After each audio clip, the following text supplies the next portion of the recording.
ಅಕ್ಷರದಿಂದ ಆರಂಭವಾಗುವ ಎಲ್ಲಾ ಹೆಸರಿನವರಿಗೆ ಈ ಒಂದು ಮೇಷರಾಶಿ ಅನ್ನುವಂತಕ್ಕದ್ದು ಅನ್ವಯಿಸ್ತದೆ. ಇವರ ಈ ವರ್ಷದ ಒಂದು ಫಲ ಯಾವ ರೀತಿ ಇದೆ ಅನ್ನುವಂತಹದ್ದನ್ನ ತಿಳಿದುಕೊಳ್ಳೋಣ.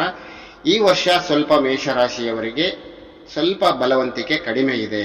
ಒಳ್ಳೆಯ ಕೆಲಸಗಳಲ್ಲಿ ನಾವೇ ಮುಂದೆ ಇರಬೇಕು ಅನ್ನುವಂತಹ ಆಸೆಯುಳ್ಳವರಾಗಿರ್ತಾರೆ. ಇವರಿಗೆ ಸಂವತ್ಸರ ಪೂರ್ತಿ ಗುರುವು 3ನೇ ಮನೆಯಲ್ಲಿ ಸಂಚಾರ ಮಾಡೋದ್ರಿಂದ ಈ ವರ್ಷ ಮೇಷರಾಶಿಯವರಿಗೆ ಅಷ್ಟೊಂದು ಶುಭಕಾರಕವಾಗಿರ್ತಕ್ಕಂಥ ದಿನಗಳು ಇರುವುದಿಲ್ಲ. ಮತ್ತು ಮನೆಯಲ್ಲಿ ಪತ್ನಿ ಪುತ್ರರಿಂದ ನಾನಾ ರೀತಿಯಾಗಿರ್ತಕ್ಕಂತಹ ಸಂಕಷ್ಟಗಳನ್ನ ಈ ಮೇಷರಾಶಿಯವರು ಎದುರಿಸಬೇಕಾಗ್ತದೆ. ಸ್ಥಾನನಾಶ ಅಂದ್ರೆ ಇರ್ತಕ್ಕಂಥ ಊರನ್ನ ಬಿಡ್ತಕ್ಕಂತಹದ್ದು, ಸ್ಥಳವನ್ನ ಬಿಟ್ಟು ಬೇರೆ ಕಡೆಗೆ ಹೋಗ್ತಕ್ಕಂತಹದ್ದು, ಪದಚ್ಯುತಿ ಆಗ್ತಕ್ಕಂತಹದ್ದು, ಮತ್ತು ಕೈಗೊಂಡ ಎಲ್ಲಾ ಕಾರ್ಯಗಳಲ್ಲಿ ಕೂಡ ವಿಘ್ನಗಳು ನಾನಾ ಪ್ರಕಾರವಾಗಿ ವಿಘ್ನವನ್ನ ಬರುವಂತೆ ಮಾಡ್ತಾ ಇದ್ದಾನೆ ಯಾರು? ಗುರು.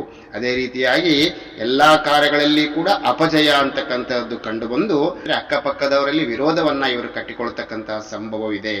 ಮತ್ತು ಉದ್ಯೋಗಿಗಳಿಗೆ ಅಂದ್ರೆ ಕೆಲಸವನ್ನ ಮಾಡ್ತಕ್ಕಂಥವರಿಗೆ, ನಾನಾ ರೀತಿಯ ಇಲಾಖೆಗಳಲ್ಲಿ ಕೆಲಸ ಮಾಡ್ತಕ್ಕಂಥವರಿಗೆ ಮೇಲಾಧಿಕಾರಿಗಳಿಂದ ನಾನಾ ರೀತಿಯಾಗಿರ್ತಕ್ಕಂಥ ಉಪಟಳ ಬರುವಂತಹ ಸಾಧ್ಯತೆ ಈ ವರ್ಷ ಇವರಿಗೆ ಬಹಳಷ್ಟು ಇದೆ. ಆದ್ದರಿಂದ ಇವರು ಯಾವ ಶ್ರೀ ಗುರುವಿನ ಒಂದು ಶಾಂತಿಯನ್ನ ಮಾಡಿಸಿ ಯಾವ ಆ ದಕ್ಷಿಣ ಮೂರ್ತಿಯ ಒಂದು ಸ್ತೋತ್ರವನ್ನ ಪಠಣೆ ಮಾಡಬೇಕು. ಪ್ರತಿ ಗುರುವಾರ ಕಡಲೆ ಕಾಳುಗಳನ್ನ ಯಾವ ದಕ್ಷಿಣ ಮೂರ್ತಿ ಅಥವಾ ಗುರುರಾಯರ ಅಥವಾ ಗುರುವಿನ ದೇವಸ್ಥಾನಕ್ಕೆ ಅಥವಾ ಗುರುಗಳ ಒಂದು ಸನ್ನಿಧಾನಕ್ಕೆ ಮಠಗಳಿಗೆ ಇವರು ದಾನವಾಗಿ ಕೊಡೋದ್ರಿಂದ ಸ್ವಲ್ಪ ತಮಗೆ ಇರ್ತಕ್ಕಂಥ ಕಾಡಾಟ ಅಂತಕ್ಕಂಥದ್ದು ಕಡಿಮೆಯಾಗ್ತದೆ. ಈ ಸಂವತ್ಸರದ ಆರಂಭಕ್ಕೆ ಸಾಡೆ ಸಾತಿ ಶನಿದೇವನು ಪ್ರಥಮ ಚರಣ ಆರಂಭವಾಗುವ ಕಾರಣ ಅಂದ್ರೆ ಶನಿದೇವನು ಏನು ಮಾಡ್ತಾ ಇದ್ದಾನೆ? 12ನೇ ಮನೆಗೆ ಬರ್ತಾ ಇದ್ದಾನೆ. ಈ ರೀತಿಯಾಗಿ ಬರುವುದರಿಂದ ನಿಮ್ಮ ಯತ್ನ ಕಾರ್ಯಗಳಿಗೆ ಅನೇಕ ರೀತಿಯಾಗಿರ್ತಕ್ಕಂತಹ ವಿಘ್ನಗಳು ಬಂದೊದಗುತ್ತವೆ.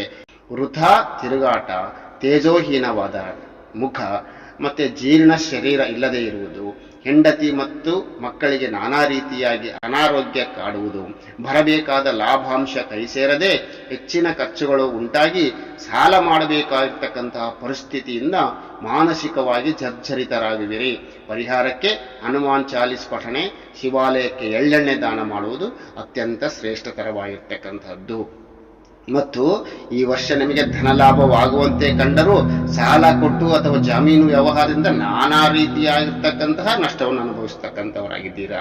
ಮಾನಸಿಕ ಅಶಾಂತಿ, ಸಂತಾನದ ಚಿಂತೆ, ಉದರ ವ್ಯಾಧಿ, ಈ ರೀತಿಯಾಗಿ ನಿಮಗೆ ಈ ವರ್ಷ ಮೇಷರಾಶಿಯವರಿಗೆ ಅಷ್ಟೊಂದು ಶುಭಕಾರಕವಾಗಿಲ್ಲ. ಆದ್ದರಿಂದ ಭಗವಂತನ ನಾಮಸ್ಮರಣೆಯನ್ನ ಮಾಡುತ್ತಾ ಆ ಒಂದು ಗುರುರಾಯರನ್ನ ಸ್ಮರಣೆ ಮಾಡ್ತಾ ಇದ್ರೆ ಎಲ್ಲಾ ಒಂದು ಕಷ್ಟಗಳಿಂದ ಮುಂದೆ ಬರಬಹುದಾಗಿದೆ.